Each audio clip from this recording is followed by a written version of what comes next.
selanjutnya yang berjudul perencanaan pembelajaran berbasis proyek bersama pembaca pasti tentang peningkatan kondisi fisik siswa melalui pembelajaran ini.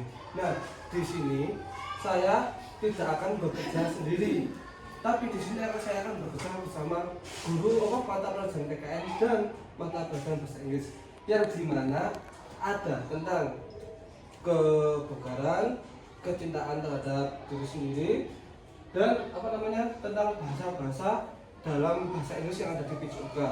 Nah, mengapa saya beri 3 ini? Karena itu ada satu kesatuan dalam proyek lagi. Lanjut, begitu. Nah, di sini ada pembelajaran saya berbasis proyek itu dengan tema program peningkatan kebugaran jasmani peserta didik. Latar belakangnya adalah berakar pada kebutuhan untuk mengembangkan kemampuan fisik, keterampilan motorik, dan kesehatan secara keseluruhan melalui aktivitas fisik. Kebugaran jasmani menjadi bagian integral dari pendidikan jasmani atau pendidikan penjas yang berfokus pada pengajaran nilai kesehatan, aktivitas fisik, dan gaya hidup sehat. Lanjut.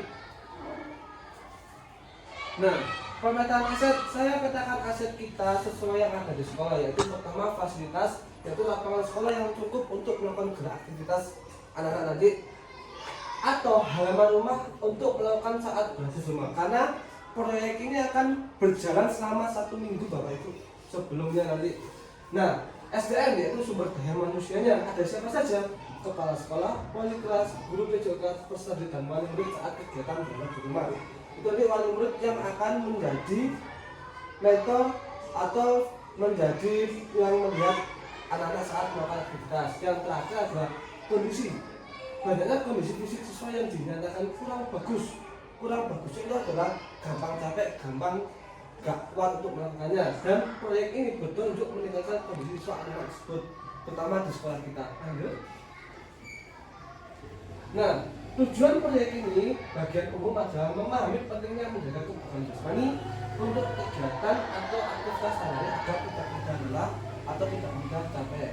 Nah, tujuan ini adalah membentuk kondisi siswa menjadi lebih baik sebelum mengenal apa itu program pendidikan kebugaran jasmani dan akan berguna pada kesadaran anak nanti. Karena apa? Kondisi fisik ini adalah sangat penting yang dimana nanti saat berkelanjutan di SMP SMA itu akan berguna lalu. Nah, di sini adalah capaian yang mengangkat dan hasil yang saya harapkan. Capaian pertama adalah meningkatkan kebugaran fisik secara keseluruhan. Indikator keberhasilan peningkatan kekuatan otot misalnya dapat melakukan sit up yang telah saya tentukan atau beberapa kali yang dilakukan dalam waktu berapa menit. Peningkatan kardiovaskular misalnya dapat lari, jogging, bolak-balik sesuai kemampuan terjadi.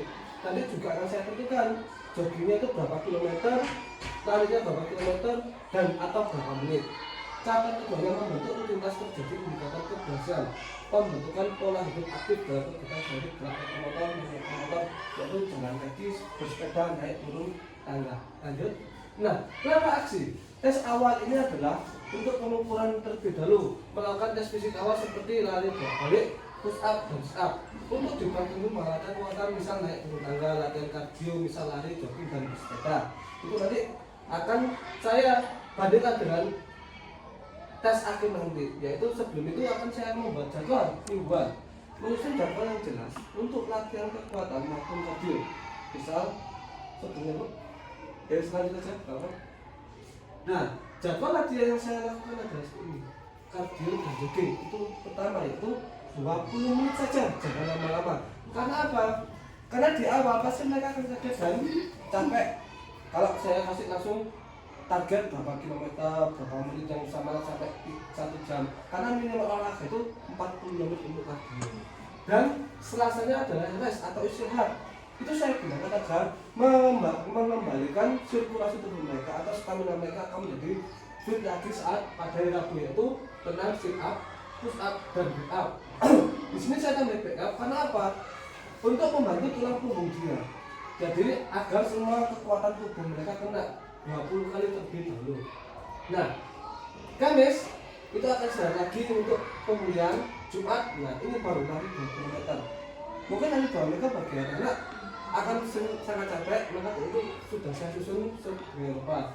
Dan Sabtu minggunya adalah istirahat untuk saat hari Senin akan melakukan tes kebugaran jasmani atau evaluasi kebugaran jasmani.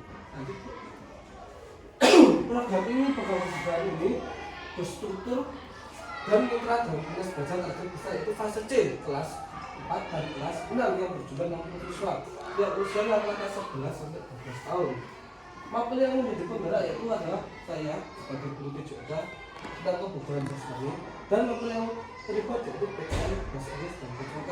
Yang setelah saya sebutkan di awal tadi, PKN dan bahasa Inggris itu ada berkaitan dengan yang pertama, PKN berkaitan dengan kecintaan terhadap diri sendiri, dan bahasa Inggris adalah keterkaitan dengan bahasa yang dipijulkan dengan bahasa Inggris. Saya ingin anak-anak nanti mengerti bahasa Inggris dipijulkan.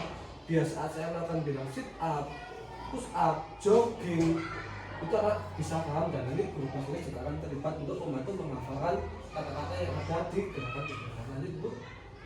Nah, rancangan evaluasi menggunakan observasi dan refleksi seperti guru PJK.